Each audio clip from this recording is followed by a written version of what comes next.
कंजूस का भोजन। चलिए सुनते हैं आज की कहानी। मध्य प्रदेश के रीवा जिले में कंजूस रहता था। उसके पास ढेर सारा पैसा था, लेकिन इतना सारा पैसा होने के बाद भी उसे संतोष न था।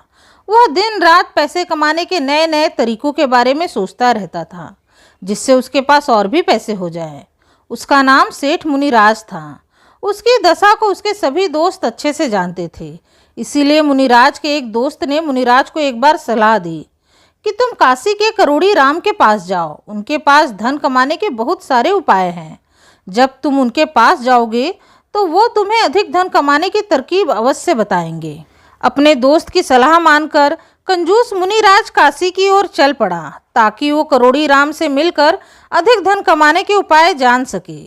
करोड़ी राम ने उसका शानदार तरीके से स्वागत किया।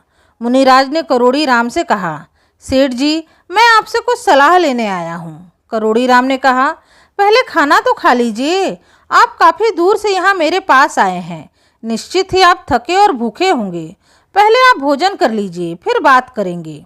उसके बाद दोनों भोजन करने के लिए पास में स्थित एक होटल में गए। करोड़ी राम ने होटल के मालिक से पूछा, यहाँ की रोटियाँ कैसी है? मालिक ने कहा, अरे साहब, क्या कहूँ, रोटियां तो ऐसी नरम है जैसे डबल रोटियां हों।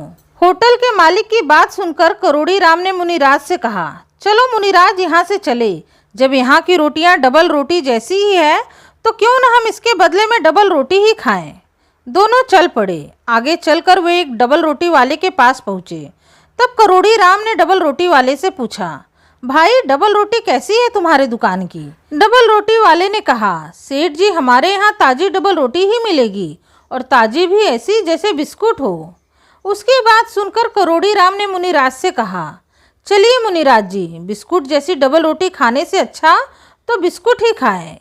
कुछ दूर चलने के बाद एक दुकान दिखी। करोड़ी राम और मुनिराज उस दुकान में प्रवेश करते हैं, और करोड़ी राम ने फिर दुकानदार से पूछा, भाई, तुम्हारे बिस्कुट कैसे हैं? दुकानदार बोला, साहब, बिस्कुट क्या है, मक्खन है, मक्खन। कहिए कितने दूं? करोड़ी राम ने मुनिराज की तरफ देखा और कहा, फिर बिस्कुट खाने से तो अच्छा मक्खन खाना ही ठीक रहेगा, क्यों मुनिराज? अब दोनों कंजूस वहां से निकलकर मक्खन की दुकान पर पहुंचे और वहां बैठे मक्खन के विक्रेता से पूछा, बोलो भाई, तुम्हारा मक्खन कैसा है? मक्खन वाले ने अपने मक्खन की विशेषता बताते हुए कहा, मक्खन को मक्खन मत समझिए, मेरा मक्खन तो गंगा जल है बाबूजी। मुंह में गया नहीं कि पिघल गया, जैसे गंगा जल पिया हो। उसकी बात सुनकर करोड़ी राम ने कहा, चलिए मुनिराज जी, यदि मक्खन गंगा जल के समान है तो फिर बेहतर है कि गंगा जल ही पिए। और इस तरह करोड़ी राम अंत में मुनिराज को गंगा जी के तट पर ले गया और मुनिराज को गंगा जी का पानी दिखाकर बोला, पीजिए सेठ जी, गंगा जल कितना स्वादिष्ट है।